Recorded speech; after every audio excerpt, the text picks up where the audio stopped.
My partner said love meant always helping financially without clear commitment. I thought carefully before responding. Instead of arguing, I chose peace, drew clear boundaries, and learned how fast expectations shift when benefits quietly end. You don't actually love me if you won't help with this. She said it so casually, like she was commenting on the weather. I looked up from my laptop, fingers frozen over the keyboard. The coffee shop suddenly felt too small. What? I need $3,000 for the deposit, she continued, scrolling through her phone. You said you'd always support me.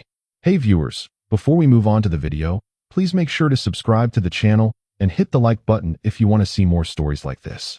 I'm 31. She's 28. We'd been together for almost 2 years, though together had become a strange word lately. When did I say that exactly? I asked, keeping my voice level. Her eyes snapped up, sharp and immediately defensive. Are you seriously going to make this difficult? I closed my laptop slowly.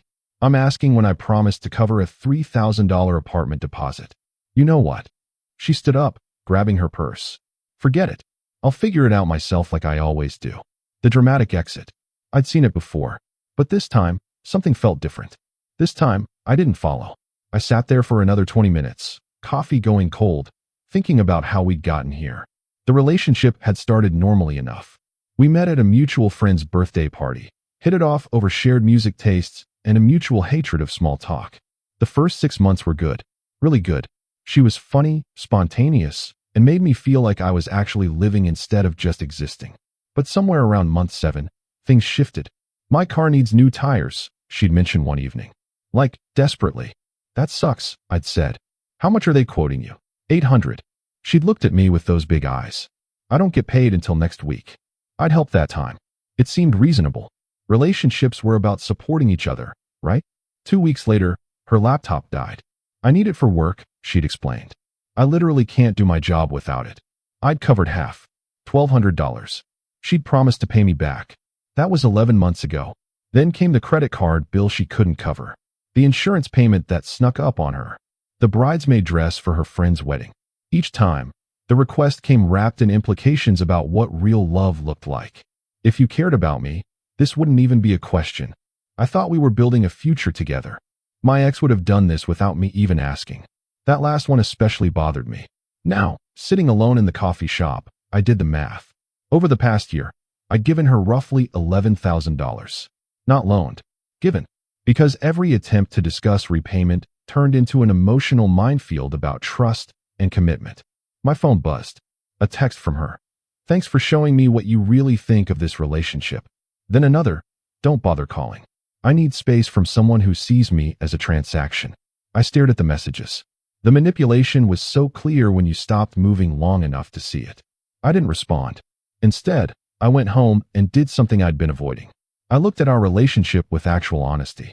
We'd never discussed being exclusive in any formal way. She'd never met my family despite multiple invitations. She'd canceled on my work events 3 times. When I'd mentioned maybe moving in together someday, she'd changed the subject immediately. I'm not ready for that level of commitment, she'd said. Let's just enjoy what we have. But financial commitment? That was apparently non-negotiable. 3 days passed. She didn't call. I didn't either. On the 4th day, she showed up at my apartment. We need to talk, she said, brushing past me into the living room. I closed the door and waited. I've been doing a lot of thinking, she began, settling onto my couch like she owned it. And I realize you're going through something. Maybe work stress? I don't know, but I'm willing to forgive the other day. Forgive me for how you acted at the coffee shop. She said it like I'd thrown a tantrum. I know you didn't mean it. Actually, I did. Her expression froze. Excuse me. I meant every word, I said calmly. I'm not giving you $3,000 for an apartment deposit. Oh my God, she stood up. This again. Let me finish. I don't need to hear. I'm not giving you anything anymore, I said. No money, no loans, no help that never gets paid back. Her face went through several emotions at once. Shock, anger, something that looked almost like fear. You're being insane right now. Maybe, I acknowledged. But I'm done. Done with what? The relationship. It was interesting that she jumped straight there. Done funding your life while you keep me at arm's length in every other way. She laughed, but it sounded forced. I don't keep you at arm's length. You won't meet my parents. You've never said you love me. You canceled on my company dinner 3 times. But somehow I'm supposed to hand over thousands of dollars because that's what real love looks like. That's not fair, isn't it? She started pacing. You're twisting everything. I never demanded anything from you. I pulled out my phone and opened my banking app. $11,300 in the past year, I said, showing her the screen. That's not twisting anything. That's math. She barely glanced at it. I can't believe you were keeping track like some kind of accountant. I wasn't. I just looked yesterday. Because you're trying to make me feel bad. No, I said quietly. Because I needed to understand what was actually happening here. She sat back down, but on the edge of the couch this time. Ready to bolt. What do you want from me? She asked. Nothing. Obviously you want something, or we wouldn't be having this conversation. I want you to stop acting like I owe you financial support when you won't even commit to calling me your boyfriend in public. That landed. Her face flushed. That's not. I do call you my boyfriend. To who? Silence. To who? I repeated. To my friends, she said, but her voice was small. I've met exactly 2 of your friends in 2 years. Neither of them seemed to know who I was. That's because you're bad with names. One of them asked if we were roommates. She looked away. What about the future? I asked. Where do you see this going? I don't know. Why does everything have to be planned out? It doesn't. But when you're asking someone for thousands of dollars, maybe they deserve to know if they're investing in something real. Investing. She spat the word. You sound like my father. Your father who you've never let me meet? She stood up again. I don't have to justify my choices to you. You're right. You don't. That seemed to surprise her. So what? You're breaking up with me? I'm setting boundaries, I corrected. If you want to be with me, actually be with me. Introduce me to your family. Make plans that include me. Stop treating me like an ATM with emotional benefits. Her jaw clenched. You're being cruel. I'm being honest. Same thing, apparently. She grabbed her purse and headed for the door. This time I knew she'd come back. Not because she missed me. Because the boundary I'd just set meant losing access to something she'd come to expect. She paused at the door. You know what your problem is? She said. You think love is transactional. You're the one who attached a price tag to it. She left without another word. I sat down on the couch, feeling strange. Not sad exactly. Just clear. Like I'd been watching everything through foggy glass, and someone had finally wiped it clean. My best friend called that evening. How'd it go? He asked. I told him about the coffee shop incident. I think it's over. Good. That's it. Just good. Dude, we've been watching this train wreck for over a year. She's been using you. Maybe I let her. Yeah, you did. But at least you stopped. He wasn't wrong. Did she freak out when you cut her off? He asked. Pretty much. She'll be back.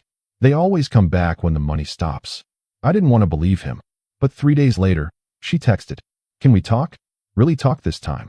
I agreed to meet at a neutral location. A park near downtown. She showed up wearing the dress I'd complimented months ago. Hair done, makeup perfect. Armor. I've been thinking about what you said, she started as we walked. And maybe you have a point. About some things. I waited. I could be better about including you in my life, she continued. It's just, I have trust issues. From past relationships. The past relationship card. Classic. What does that have to do with meeting my parents? I asked. It's not just that. It's everything. Moving too fast, getting too serious. It scares me. We've been together for almost 2 years. Which is exactly why I don't want to ruin it by forcing things. Her logic was a pretzel. But asking me for thousands of dollars isn't forcing things. I said. She stopped walking. That's different. How? Because that's just helping someone you care about. Without any commitment or expectation of it being returned. You can't put a price on love, she said. And I almost laughed. You literally did. $3,000 for an apartment deposit, remember? That's not what I meant, and you know it. We sat down on a bench. She moved close, put her hand on my arm. Look, she said softly. I know I'm not perfect, but neither are you. Relationships are about compromise. What have you compromised? She blinked. What? Name one thing you've compromised on. One thing you've done that was uncomfortable or difficult because I needed it. She pulled her hand back. I don't keep score like you do. I'm not keeping score. I'm asking an honest question. She stood up. You know what? I came here to fix things. To meet you halfway. But you're just attacking me. Asking you to name one compromise isn't attacking you. It feels like it. I stood up too. Maybe that's the problem, I said. Any accountability feels like an attack to you. And any emotion feels like manipulation to you. Only when it's used to avoid consequences. She stared at me for a long moment. I need to know something, she said finally. If I walked away right now, would you care? It was meant to be a threat, a way to make me panic and backtrack. Yes, I said. I'd care, but I'd also be okay. That wasn't the answer she wanted. Wow. What did you expect me to say? That you'd be devastated. That you can't imagine your life without me. Something. I can't say things I don't feel. Her eyes went hard. Then I guess we're done. I guess we are. She waited. I could see her expecting me to break, to call her back, to say I didn't mean it. I didn't. She walked away, back straight, head high, performing confidence she didn't feel. I sat back down on the bench and felt nothing. No heartbreak, no regret, just relief. Quiet, settling relief. Over the next week, the texts started. First, they were angry. I can't believe I wasted 2 years on someone so cold. You never really cared about me. I hope you're happy alone. Then they shifted. I miss you. Can we just talk? Please. I made mistakes, but so did you. I didn't respond to any of them. Then came the mutual friends. Hey man, she's really upset. Maybe you should reach out. I don't know what happened between you two, but she seems genuinely sorry. Don't you think you're being a little harsh? I kept my responses simple. We wanted different things. I'm good, but thanks for checking in. It's personal. I'd rather not get into it. 2 weeks after our park conversation, she showed up at my apartment again. This time I didn't let her in. We can talk out here, I said, standing in the doorway. Seriously? Seriously. She shifted her weight, uncomfortable in the hallway. I got the apartment, she said. Congratulations. Without your help. Good for you. She looked frustrated. Aren't you going to ask how? It's none of my business. My parents helped me, she said anyway. The ones you were so desperate to meet. I wasn't desperate. I thought it was normal for people in a relationship. Well, they helped. And they asked about you. I waited. I told them we broke up, she continued. They asked why. I told them you were controlling. Okay. That's it. What do you want me to say? If that's the story you need to tell, tell it. She laughed, sharp and bitter. You really don't care, do you? I care that you're doing well. I don't care about being the villain in your version of events. My version? You cut me off financially and emotionally. I set boundaries. You chose to see that as cutting you off. Same thing. Not even close. She leaned against the hallway wall. I loved you, you know. Past tense. I don't think you did, I said gently. I think you loved what I provided. That's a shitty thing to say. Maybe. But it's true. She pushed off the wall. You'll regret this. When you're alone and realize what you gave up. Maybe. Definitely. If I do, that's on me.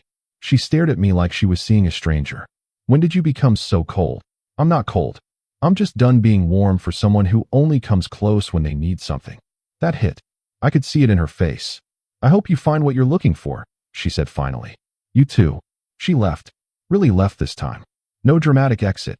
No slammed doors. Just gone. I closed my apartment door and stood there for a moment. 2 years. $11,000. Countless compromises on my end. And the clearest sign it was never real was how easily she walked away once the benefits stopped. My phone buzzed a few hours later. Not her. My mom. Just checking in, honey. How are you? I'm good, actually.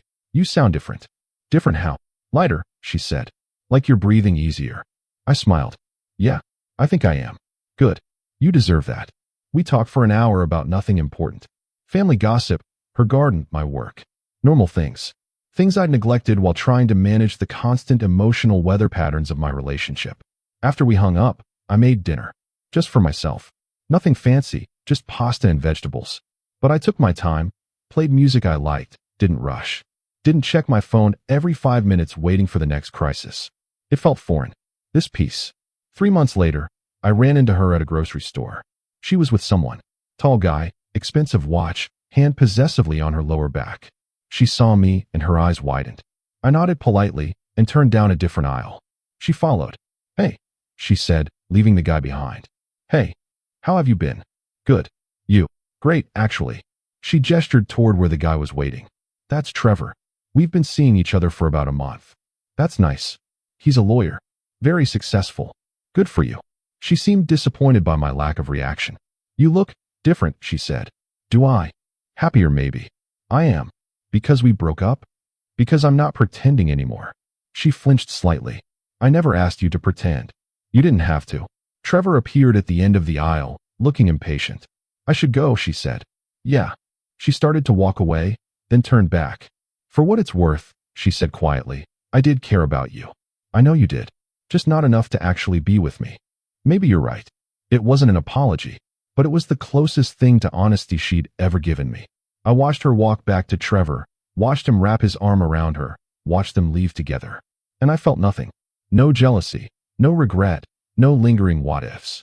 Just the quiet satisfaction of knowing I'd chosen myself. I finished my shopping and went home. My apartment felt bigger somehow. Lighter. Like it had been holding its breath and could finally exhale. I thought about all the conversations where I tried to explain my feelings, and she'd made me feel crazy for having boundaries. All the times I'd apologized for needing basic relationship things. All the moments I'd convinced myself that love meant shrinking so someone else could feel bigger. The thing about clear boundaries is they don't just keep toxic people out. They keep you sane. They remind you that your needs matter. That self-respect isn't selfish. That choosing peace over chaos isn't cold, it's survival. 6 months after the breakup, my best friend set me up on a blind date. I almost said no, but something made me agree. Her name was Rachel. She was a middle school teacher with a laugh that seemed too big for her body.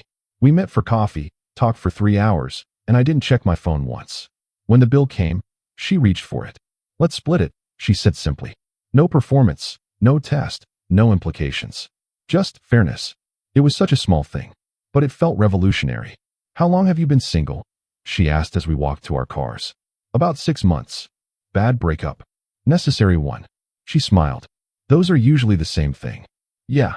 Well, she said, unlocking her car. For what it's worth, you seem pretty whole to me. I'm working on it. Aren't we all? We went out again the following weekend. And the weekend after that. Rachel met my parents after a month. Not because I pushed, but because she asked. I want to know where you came from, she said simply. My mom loved her immediately. She's real, she told me later. Hold on to this one. I was trying, but carefully this time. With my eyes open, with boundaries intact. Rachel never asked me for money. When she needed new tires, she budgeted for them. When her laptop died, she bought a refurbished one herself. I'm an adult, she said when I offered to help. I can handle my own stuff. It was such a stark contrast to before. One night, about 4 months into dating, we were making dinner together. Can I ask you something? Rachel said, chopping vegetables. Sure. Your ex. The one from the necessary breakup. Yeah. Did she make you feel guilty a lot? I stopped stirring the sauce. How did you know? Because sometimes you apologize for things that don't need apologies. Like you're waiting for someone to be mad. She wasn't wrong. Yeah, I said. She was really good at making me feel like I was always failing her. Rachel set down her knife and looked at me. You're not failing me. I just want you to know that. Something in my chest loosened. Thank you. Don't thank me for basic decency, she said, smiling. The bar is literally on the ground, if that's noteworthy. We laughed. But she was right. The bar had been so low before that normal felt extraordinary. A year after the breakup, I saw my ex one more time. She was at a coffee shop, alone, staring at her phone. She looked tired. I almost walked past without saying anything. But something made me stop. Hey, I said. She looked up, startled. Oh, hi. Mind if I sit? She gestured to the empty chair. We sat in awkward silence for a moment. How are you? I asked. Honestly, I've been better. Trevor. We broke up 3 months ago. She laughed without humor. Turns out he had similar boundary issues as you. I didn't take the bait. I'm sorry. Are you? Yeah. Breakups suck no matter what. She studied me. You really have changed. Have I? You seem, I don't know, calmer. Like you're not carrying something heavy anymore. I'm not. She looked down at her coffee. I've been thinking a lot about us, she said quietly. About how it ended. Yeah. I was really unfair to you. I didn't expect that. I think we were both figuring things out, I said carefully. No. She shook her head. I was using you. I didn't see it then, but I do now. You were right about everything. I wasn't trying to be right. I was just trying to survive. I know. Her voice cracked slightly. And I'm sorry. Really sorry. It was the apology I needed a year ago. Now it just felt sad. Thank you, I said. I appreciate that. Are you seeing anyone? I am. Is she good to you? Yeah, she is. She smiled, but it didn't reach her eyes. Good. You deserve that. We talked for a few more minutes about surface things. Work, family, the weather. Then I stood to leave. Take care of yourself, I said. You too. I walked out feeling lighter. Not because of her apology, though that was nice, but because I realized I didn't need it anymore. The The closure I'd been seeking had come from within, from choosing myself when no one else would, from learning that love without respect is just manipulation with better marketing, from understanding that sometimes the most loving thing you can do is walk away. Rachel and I are still together. It's been 18 months now. We fight sometimes, like all couples, but it's different. It's about actual issues, not emotional manipulation. It's about finding solutions, not assigning blame. It's about two whole people trying to build something together, not one person depleting the other until there's nothing left. Last week, we were grocery shopping and she mentioned her student loans. I'm thinking about refinancing, she said. The interest rate is killing me. Want help looking at options? I offered. That would be great, actually. We spent that evening comparing rates and terms. At no point did she ask me to pay them. At no point did I feel obligated to offer. We were just partners, helping each other navigate adult problems. It felt revolutionary in its simplicity. Later that night, as we were getting ready for bed, Rachel said, "Thank you for today." For what? For helping with the loan stuff. And for not making it weird. Why would I make it weird? I don't know. Some guys get weird about money. I thought about my ex. About how money had been the weapon she used to measure my love. It's just money, I said. It doesn't mean anything beyond what we let it mean. Rachel kissed me. I love you. I love you too. Simple words. No conditions, no hidden tests, no implications about what I owed in return. Just love. The real kind. Sometimes I think about who I was during that relationship. The guy who apologized for having needs. Who shrunk himself to make room for someone who never appreciated the space. Who confused exhaustion with devotion. I don't miss him, but I'm grateful to him for finally saying enough. For choosing peace over chaos. For learning that boundaries aren't walls, they're foundations. And that the fastest way to learn someone's true intentions is to stop providing what they came for. My ex taught me what I didn't want. Rachel is teaching me what I do. Both lessons were necessary, but only one leads somewhere worth going. The apartment deposit that started everything? Turns out it was for a place she couldn't afford alone. She moved in with Trevor after 2 months. When that ended, she moved back with her parents. Last I heard, she's dating someone new. Another guy with a good job and generous nature. I hope she's learned something. I hope she's grown. But mostly, I hope she's his problem now, not mine. Because I'm done being anyone's ATM with emotional benefits. I'm done confusing obligation with affection. I'm done setting myself on fire to keep someone else warm. These days, I sleep better. My bank account looks healthier. My stress levels have dropped. And I'm building something real with someone who sees me as a partner, not a provider. The coffee shop where it all started? I still go there sometimes. But it feels different now. Lighter. Like I left something heavy there and never picked it back up. Because I did. I left the version of myself who believed that love required self-destruction. And I picked up the version who knows better. The version who understands that the right person won't make you choose between boundaries and love. They'll respect both. And if they can't, they were never the right person to begin with. That's the thing about expectations. They shift fast when the benefits end. But the people worth keeping? They were never there for the benefits in the first place.